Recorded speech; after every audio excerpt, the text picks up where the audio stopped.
във всеки загинал герой.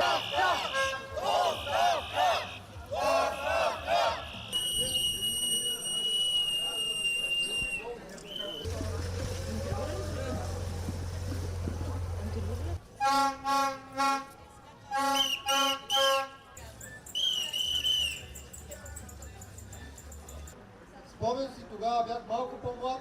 Ямбол да подкрепи този справедлив протест.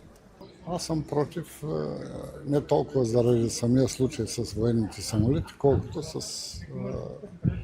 не съм съгласен с начин на управление на правителството.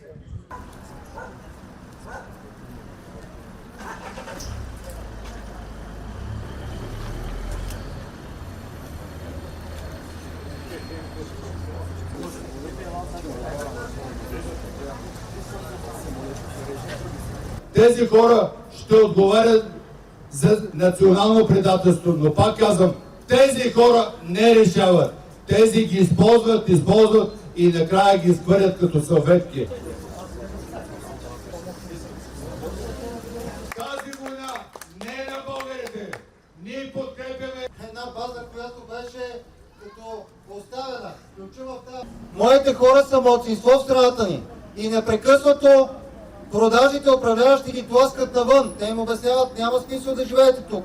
Няма смисъл да се борите, да ходите по протести. Няма смисъл да имате достоинство и да се жертвате в името на България, в името на интересите на българския народ.